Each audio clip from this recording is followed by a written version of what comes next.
दोस्तों नमस्कार।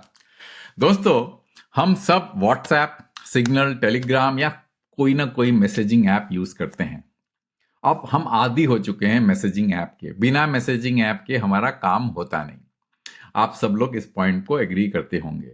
और हम ये भी जानते हैं कि इस मैसेजिंग वर्क ऐप्स के बहुत ज्यादा दुरुपयोग होते हैं, मतलब मिसयूज होता है।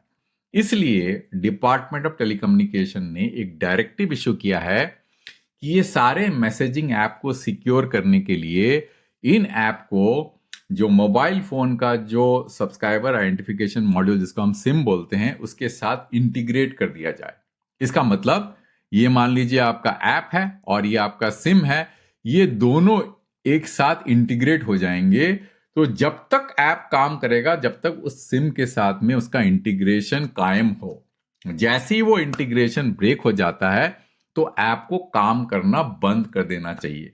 अब इस अनाउंसमेंट के बाद में, इस नोटिफिकेशन के बाद में चारों तरफ हाहाकार टाइप का मच गया है, क्योंकि लोगों को ये समझ में नहीं आ रहा है इससे उनका कॉमन जिंदगी, मतलब जो उसका डे टू डे यूसेज होता है ये मैसेजिंग ऐप का, उसमें किस तरह के इम्पैक्ट आएंगे।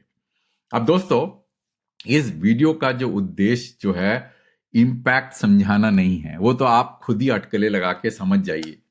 मेरा पर्पस इस वीडियो का ये है कि ये जो नोटिफिकेशन डीओटी ने इशू किया है इन व्हाट्सएप, सिग्नल, टेलीग्राम और भी तरह तरह के जो एप्लीकेशंस हैं, उनको जो नोटिफिकेशन इशू किया है, जिस फॉर्म में वो नोटिफिकेशन इशू किया है, जो उनका इंटेंट है कि सिम के साथ में ऐप को इंटीग्रेट कर देना, ये प्रैक्टिकली इम्पॉसिबल है इंप्लीमेंट करने के लिए। जिस तरीके से ये नोटिफिकेशन जारी किया गया है, ये और तरीके से इंप्लीमेंट हो सकता है। वो तरीके मैं इस वीडियो में समझाऊंगा कि कैसे इंप्लीमेंट कर सकते हैं और कैसे इंप्लीमेंटेबल नहीं है, कौन सा तरीका आजमाना चाहिए जो जिससे कि डीओटी का जो ऑब्जेक्टिव है ये पूरी तरह से फुलफिल हो जाए।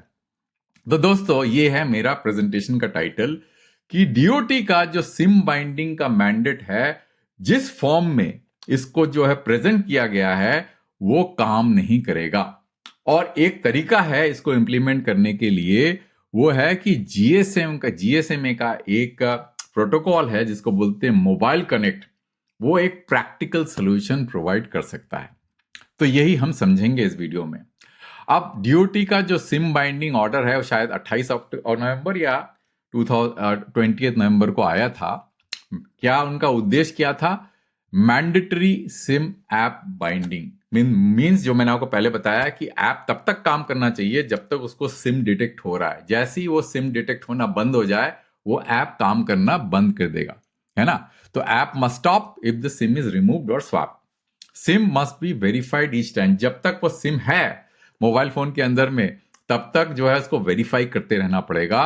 और एक और जो है रिक्वायरमेंट है कि जो वेब बेस्ड, जो डेस्कटॉप में आप मैसेजिंग ऐप को जो है मिरर करते हैं, उसको 6 आवर लॉग आउट करना पड़ेगा। 6 घंटे बाद लॉग आउट करके लॉग इन करना पड़ेगा।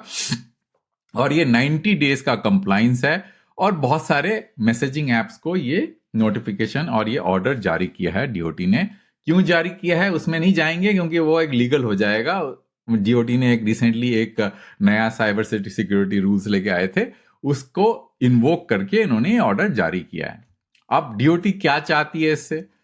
अब ये फ्रॉड कम करना चाहती है। सबको पता है ओटीपी और ओटीपी फॉरवर्डिंग होता है, उसमें क्या होता है कि जो लोग होते हैं वो एक दूसरे को इम्पर्सनेशन करते हैं, और उससे जो है काफी हद तक फ्रॉड के चांसेस बढ़ जाते हैं। और बाहर के देशों से ये फ्रॉड सबसे ज्यादा होता है।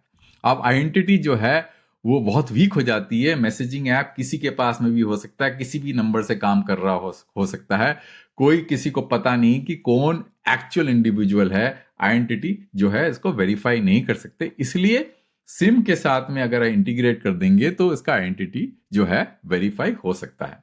अब दोस्तों, प्रॉब्लम क्या है? द बेसिक प्रॉब्लम यह है कि जनरली आपने देखा होगा कि सिर्फ 2 तरह के ऑपरेटिंग सिस्टम्स हैं मोबाइल फोन में। एक है आपका iOS और एक है आपका गूगल।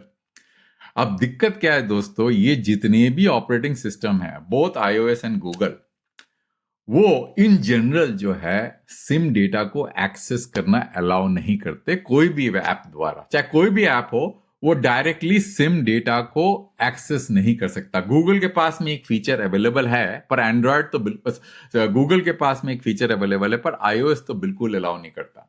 तो इसलिए जब सिम एक्सेस ही नहीं कर सकते आप सिम का इंफॉर्मेशन, तो बाइंड कैसे करेंगे, वही हम समझने की कोशिश करते हैं। तो कोर प्रॉब्लम क्या है? SIM identity is not accessible. App उसको एक्सेस करने देती ही नहीं है। तो क्या करती है iOS, क्या करती है? नो IMC, ये जितने भी जो नंबर्स आपको आपके सामने जो एंटिटीज नजर आ रहे हैं, ये नंबर, अब इसको समझाऊंगा नहीं कि क्या होता है, क्योंकि ये कॉमन पर्सन के लिए मैं ये वीडियो बना रहा हूं। ये चीजें आपको एक्सेस, इन अगर ये चीजें एक्सेस हो जाती तो आप जो है डिटेक्ट कर सकते थे कि सिम जो है वो प्रेजेंट है कि नहीं, वो किसका सिम है, और उसको डायरेक्टली आप ऐप के साथ टाई अप कर सकते थे। अब पोलिंग भी नहीं अलाउ करता एप्स। और मजेदार बात दोस्तों ये है कि जो बैंकिंग एप्लीकेशंस होते हैं, जैसे आप ICICI का जो है बैंकिंग देख लीजिए, HDFC का बैंकिंग दीजिए, वो भी सिम बाइंडिंग नहीं करती है। तो मतलब आप समझ लीजिए कि सबसे secure banking applications, UPI applications, वो भी सिम बाइंडिंग नहीं करती है। वो क्यों नहीं करती है? क्योंकि वो प्रैक्टिकली जो है वो पॉसिबल नहीं है। वो डिवाइस बाइंडिंग करती है। सिम बाइंडिंग जो है इंडिया में कहीं पे ऐप होता नहीं है। Even banks can not read SIM identity. Android के अंदर में एक फीचर था पुराने एंड्रॉयड जो है वर्जन्स के ऊपर में, जिसको बोलते हैं रीड फोन स्टेट। इससे आप डिटेक्ट कर सकते थे सिम, बट नए वर्जन्स में सिक्योरिटी बढ़ाने के कारण ये फीचर भी उन्होंने धीरे धीरे डिसेबल कर दिया है। तो एंड्रॉयड में पॉसिबल था, iOS के अंदर में तो बिल्कुल पॉसिबल नहीं है। और इसका पर्पस क्या है, क्यों करते हैं ये ऐसा? Why iOS block SIM identity access? Because malware, spyware को वो API एक्सेस मिल जाएगा। आप सिर्फ ये थोड़ा ना कह सकते कि मैं व्हाट्सएप को ही दूंगा या टेलीग्राम को दूंगा या किसी को दूंगा। आपको सबके लिए वो ओपन करना पड़ेगा। और उससे क्या होगा कि मैलवेयर हो सकते हैं, स्पाईवेयर हो सकते हैं, बहुत सारी चीजें जो है वो क्रूशियल iOS के जो है, जो उनका जो कोर लेवल इंफॉर्मेशन है उसको एक्सेस करने में सामर्थ्य हासिल कर लेंगे। इससे आपका जो है प्रॉब्लम क्रिएट हो सकता है। वो टेलीकॉम आइडेंटिफायर को प्रोटेक्ट करना चाहते हैं, सैंड बॉक्सिंग करना चाहते हैं प्राइवेसी के लिए, इसलिए वो चाहते हैं कि ये एनेबल ना हो। और ये जो है नॉर्मल ग्लोबल स्टैंडर्ड से अलाइंड है ये प्रैक्टिस। ये कोई प्रैक्टिस जो है कोई नया चीज नहीं है। आप कहीं भी चले जाइए किसी भी देश में, ये नॉर्मल प्रैक्टिस है। अब बैंकिंग एप्स, जैसे मैंने आपको बताया, वो डिवाइस बाइंडिंग करते हैं, वो सिम बाइंडिंग नहीं करते हैं। और RBI मैंडेट्स डिवाइस बाइंडिंग। अगर RBI के जितने भी रूल्स आप देखेंगे वो डिवाइस बाइंडिंग मैंडेट करते हैं। Silent SMS only once during setup. मतलब कहने का मतलब ये है कि दोस्तों, अगर आप सपोज आपने ट्राई किया होगा HDFC और ICICI बैंक का एप्लीकेशन को इंस्टॉल करने में, वो क्या करते हैं, जैसे ही आप एप्लीकेशन इंस्टॉल करते हो, ऐप के द्वारा एक ऑटोमेटिक SMS ट्रिगर होता है जो आपको भेजना होता है।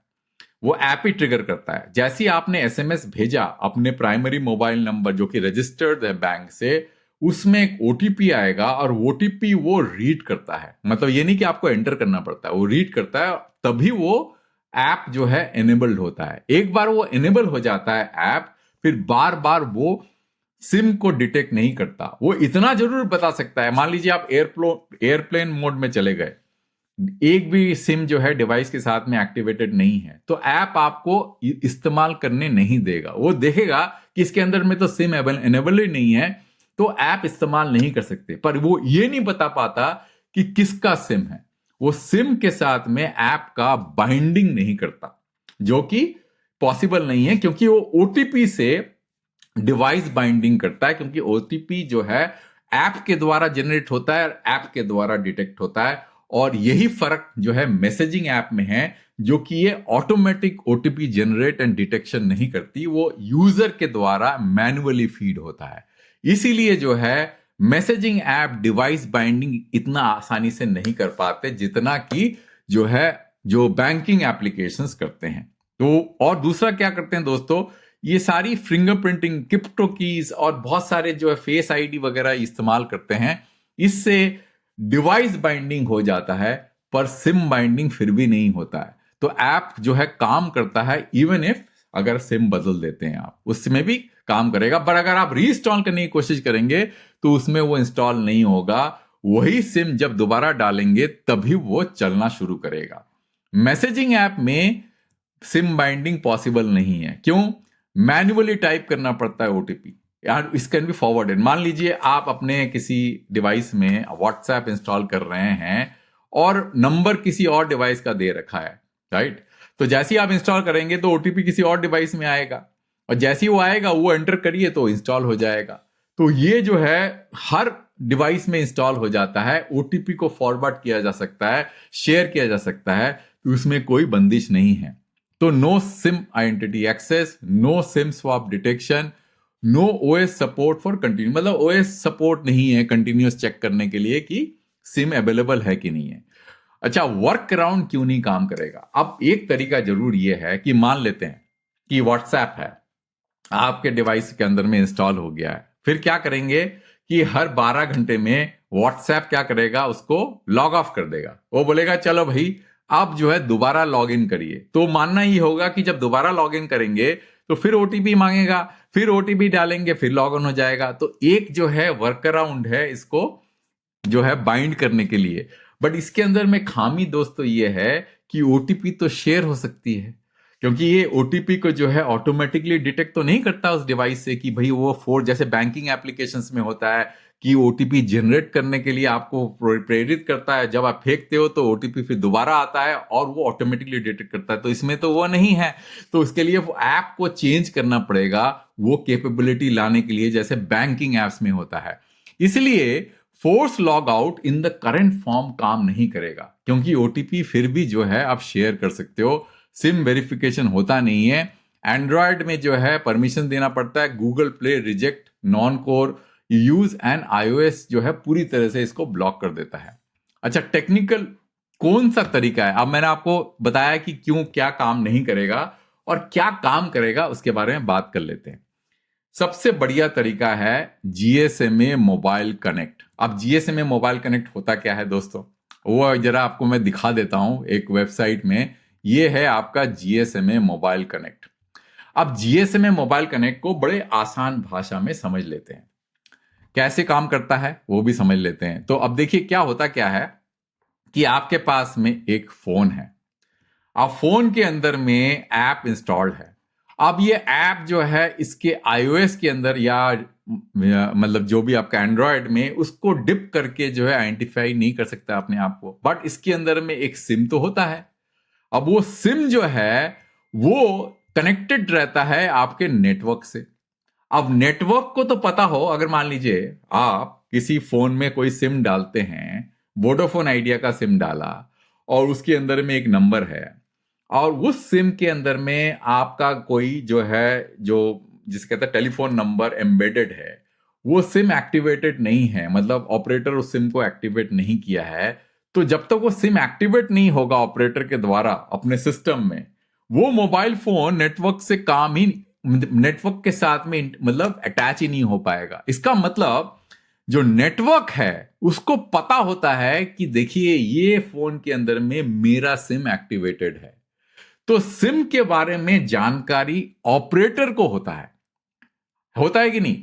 तो अगर मान लेते हैं कि एक ऐप ऐसा है जो कि उस फोन के अंदर में इंस्टॉल करने की कोशिश कर रहा है और वो iOS के या एंड्रॉयड के अंदर में डिप करके वो इंफॉर्मेशन ना लेके वो सीधा ऑपरेटर से पूछे कि बताइए ये फोन जिसके अंदर में मैं इंस्टॉल्ड हूं, क्या ये फोन के अंदर में वही सिम एम्बेडेड है जिसके बारे में, जिसके साथ में मेरा अटैचमेंट होना चाहिए? तो मोबाइल ऑपरेटर क्या बोलेगा? मोबाइल ऑपरेटर को, क्योंकि उसको पता है कि इस डिवाइस के अंदर में जहां से इंफॉर्मेशन आ रही है उसी डिवाइस के अंदर में जो है वो सिम अटैच्ड है, तो वो ऑथेंटिकेट कर देगा ऐप को और सिम बाइंडिंग ऑटोमेटिकली हो जाएगा। तो यही तरीका है कि कैसे काम करता है, why mobile connect works, because इसमें ओएस की परमिशन की जरूरत नहीं होती। ग्लोबल स्टैंडर्ड है, वर्क्स फॉर मैसेजिंग, बैंकिंग व KYC. Operator needs to deploy some infra, कुछ इंफ्रा डिप्लॉय करने की जरूरत पड़ती है और ये 6 से 12 महीने लगेंगे डिप्लॉय करने के लिए। बट ये सबसे सिक्योर तरीका है बिकॉज ऑपरेटर को सिम के बारे में पूरी जानकारी होती है। वो जब तक वो सिम एनेबल नहीं करेगा ऑपरेटर, वो मोबाइल फोन काम नहीं करेगा, और उसी का इंफॉर्मेशन जो है ऐप डायरेक्टली ऑपरेटर से लेगा कि ये सिम जो है जो इंस्टॉल्ड है वही सिम है जिससे मेरे साथ में अटैचमेंट की जरूरत है कि नहीं। तो what DOT should do, DOT को क्या करना चाहिए, वो जीएसएमए का जो है मोबाइल कनेक्ट स्टैंडर्ड को इस्तेमाल करना चाहिए। बिना उसके ये जो नोटिफिकेशन है ये काम ही नहीं करेगा। वो ऑपरेटर के साथ काम करना चाहिए, ऐप प्रोवाइडर के साथ में नहीं। क्योंकि अगर अगर ऐप प्रोवाइडर को बोलिए देखिए आप कैसे इंफॉर्मेशन ले सकते हैं, या तो आप जो iOS है या एंड्रॉयड है उसके अंदर डिप करके सिम की इंफॉर्मेशन कलेक्ट करिए, वो तो पॉसिबल नहीं है, वो लोग नहीं देंगे वो। तो ऑपरेटर जो कि फिजिकल लेयर में मौजूद है उससे इंफॉर्मेशन ले सकते हैं, और ये सिम बाइंडिंग हो सकता है। इंडिया में ये इंप्लीमेंट नहीं किया गया अभी तक। Alliance mandates with the device architecture, avoid insecure, जैसे ये ओएस के साथ डिप करके इंफॉर्मेशन लेना is a insecure way of collecting information. Hybrid हो जाएगा, ये डिवाइस बाइंडिंग भी हो जाएगा, ऑपरेटर ऑथेंटिकेशन भी हो जाएगा। मतलब इन नटशेल ये सिम बाइंडिंग का ट्रू वे ऑफ इंप्लीमेंटेशन है, जिसको बोलते हैं जीएसएमए कनेक्ट। फाइनल कंक्लूजन क्या है, डीओटी का इंटेंट तो बढ़िया है, ठीक है, और app level SIM binding impossible है on modern OS, because modern OS जो है इसको जो है वो कर रही है, प्रिवेंट कर रही है, in order to prevent fraud and other kind of insecurity इससे हो जाएगा। इवन बैंक्स भी ये नहीं करते हैं SIM binding, work around ineffective है। ट्रू सिम बाइंडिंग जो होता है ऑपरेटर लेवल करना पड़ेगा मोबाइल कनेक्ट के द्वारा, उसके अलावा ये चीज इंप्लीमेंट नहीं हो पाएगा। तो दोस्तों यहां तक ही है मेरा प्रेजेंटेशन। शायद आपको समझ में आ गया होगा कि डीओटी का ऑर्डर जो है वो क्यों इंप्लीमेंटेबल नहीं है और इंप्लीमेंट करने का तरीका एक्चुअली है क्या। तो मुझे लगता है कि ये कुछ होने वाला है नहीं, इससे जो है काफी ज्यादा प्रॉब्लम्स क्रिएट हो जाएंगी, इससे इनसिक्योरिटी हो जाएगा, और जब तक आप एप्पल और गूगल को नहीं बोलेंगे इनके साथ कोलैबोरेट करने के लिए, ये तो पॉसिबल ही नहीं है, इंप्लीमेंट नहीं हो सकता। तो अंत तक देखने के लिए बहुत बहुत धन्यवाद। मैं एक वीडियो दूसरे टॉपिक में जल्दी लेके आऊंगा।